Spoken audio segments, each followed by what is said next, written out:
نہیں ہوا ہو کہ 50 دن پورا کا پورا انٹرنیٹ بند پڑا ہوا ہو، سڑکیں بند پڑے ہوئے ہو، احتجاج جاری ہو اور اس مسئلہ کا کوئی حل بھی نہ نکلے۔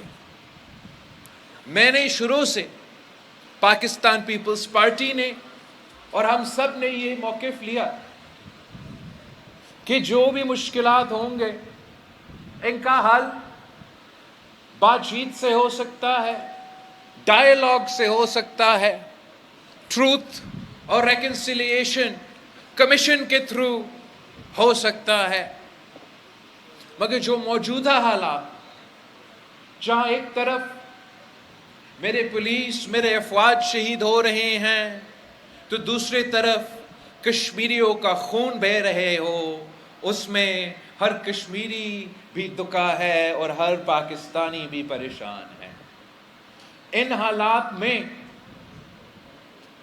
آزاد کشمیر اسمبلی نے اب یہ بلاول بھٹو کا رائے نہیں رہا، یہ پاکستان پیپلز پارٹی کا صرف موقف نہیں رہا، اب آزاد کشمیر اسمبلی بھی یہ قرارداد نہ صرف پیش ہوا ہے مگر پاس ہوا کہ سچ کمیشن بنایا جائے۔ وہ سچ کمیشن جب تک اپنا کام مکمل نہ کرے تب تک احتجاج کرنے والے بھی احتجاج بند کرے اور کارروائی کرنے والے بھی اپنا کارروائی بند کرے۔ اور اگر یہ سچ کمیشن فیصلہ کرتا ہے کہ کسی نے جرم کیا، کسی نے قانون اپنے ہاتھ میں لے لیا تو ان کے خلاف ضرور کارروائی۔ اور اگر ہمارا سچ کمیشن یہ طے کرتا ہے کہ کوئی فرد بے گناہ کے اوپر غلط الزام لگا ہے تو موقع ملے کہ وہ غلط الزام بھی مٹ جائے۔ میرے سامنے حل تو یہی ہے، راستہ تو یہی ہے، اور ہم گزارش ہی کر سکتے ہیں، مطالبہ کر سکتے ہیں، اپیل کر سکتے ہیں باقی تمام سٹیک ہولڈرز سے کہ عوام کا رائے پہ، اسمبلی کے رائے پہ چلے، آزاد کشمیر میں امن قائم کیا جائے تاکہ عام آدمی کا زندگی ایک بار پھر معمول سے ہو۔ اس امتحان میں، اس مشکل میں ساتھ ساتھ حل یہ بھی تھا کہ صاف اور شفاف الیکشنز کروایا جائے، اور وہ صاف اور شفاف الیکشنز کے ذریعے ایک پارلیمان کا انتخاب ہو جس کا پورا کشمیر کا اعتماد ہو، مینڈیٹ ہو، اور وہ کشمیر کا مستقبل کا فیصلہ کرے۔ نہ یہ لوگ سچ کمیشن قائم کرنے کے لیے تیار ہے، نہ وہ صاف و شفاف الیکشنز کرنے کے لیے تیار ہے۔ میں آپ سے پوچھتا ہوں، کیا یہ کشمیر کی تاریخ میں ابھی کبھی ایسا ہوا ہے کہ 1 نہیں، 2 نہیں، 3 نہیں، 6 مرحلوں میں الیکشنز کیا جائے؟ 6 مرحلوں میں الیکشنز کیا جائے۔ اگر کشمیر ایک ہے تو الیکشن بھی ایک دن پہ ہونا چاہیے تھا۔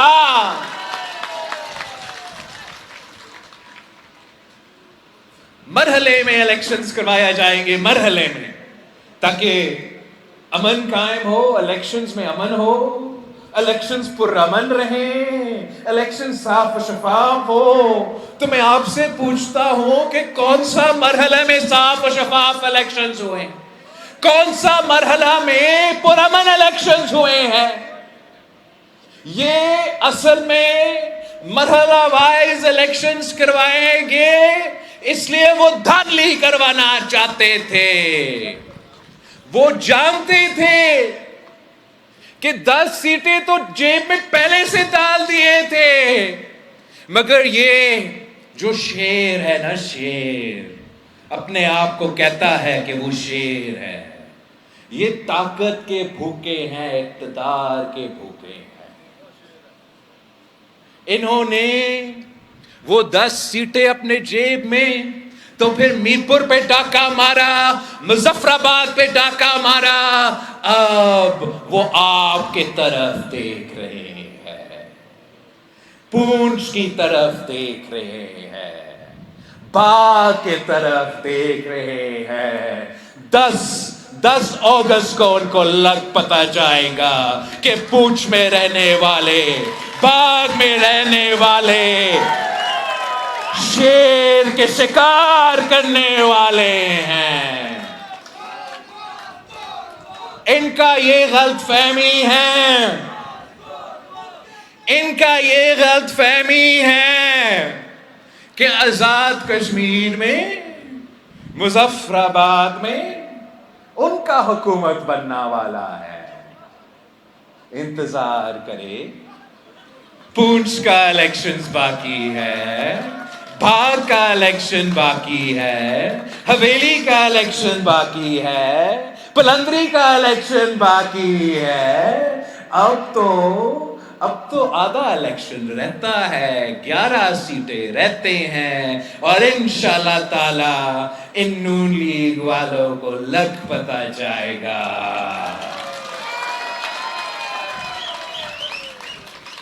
یہ تو ان کا غلط فہمی ہے، ان کا غلط فہمی ہے کہ مظفر آباد میں ان کا حکومت بنانے جا رہی ہے. اصل میں اسلام آباد والا حکومت بھی خطرہ میں ہے. گنتی تو شروع ہو چکی ہے. تو بڑے لوگ کہہ رہے ہیں، بڑے لوگ کہہ رہے ہیں کہ ان کا حکومت کلیپس ہو چکا ہے. یہ میں نہیں کہہ رہا، نہ ہی میں وزیر اعظم پاکستان پہ کی نیت پہ کوئی شک کرنا چاہتا ہوں. وزیر اعظم پاکستان ایک اچھا آدمی ہے، نیت اس کا صاف ہے، لیکن کرے کیا؟ ان کے ارد گرد کے لوگ، ان کی نیت تو صاف نہیں ہے. یہ جو الٹی گنتی شروع ہو چکی ہے، یہ پاکستان پیپلز پارٹی نے نہیں شروع کیا، یہ ان کے اپنے لوگوں نے شروع کیا. نون لیگ کا لڑائی اب پاکستان پیپلز پارٹی اور نون لیگ کا لڑائی نہیں ہے. پاکستان پیپلز پارٹی کا اور نون لیگ کا لڑائی تو یہ الیکشن میں ہوگا. الیکشنز میں تو ہوتا رہتا ہے، لیکن اصل لڑائی کچھ اور ہے.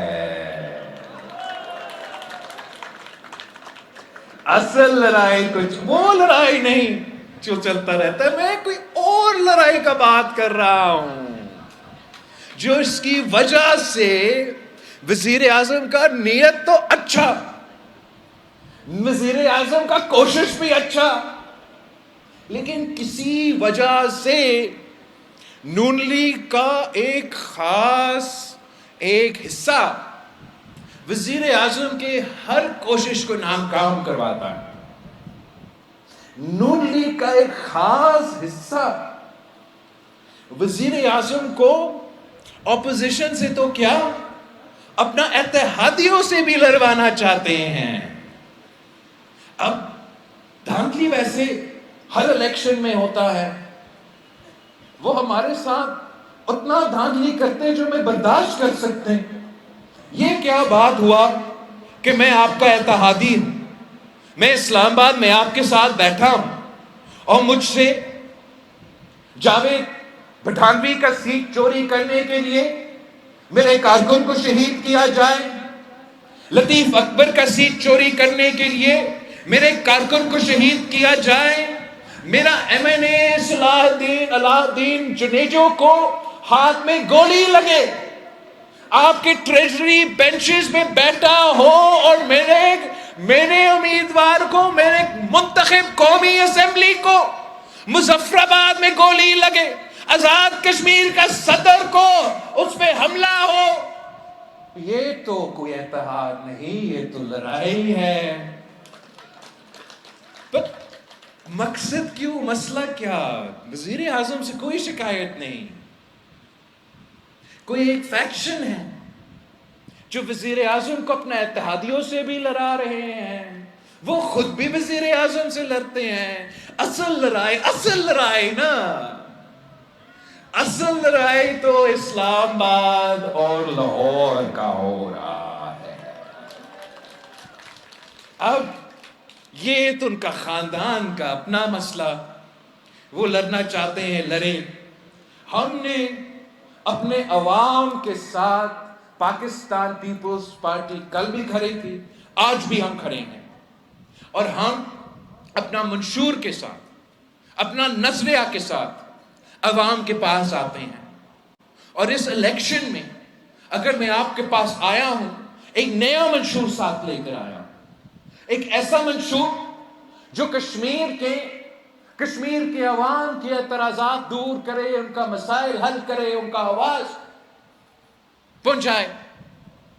میں چاہتا ہوں کہ میں وادی کشمیر کو جنت بے نظیر میں تبدیل کروں، اور اگر وادی کشمیر کو جنت بے نظیر بنانا ہے تو یہ کافی نہیں ہے کہ ہمارے پہاڑ خوبصورت ہیں.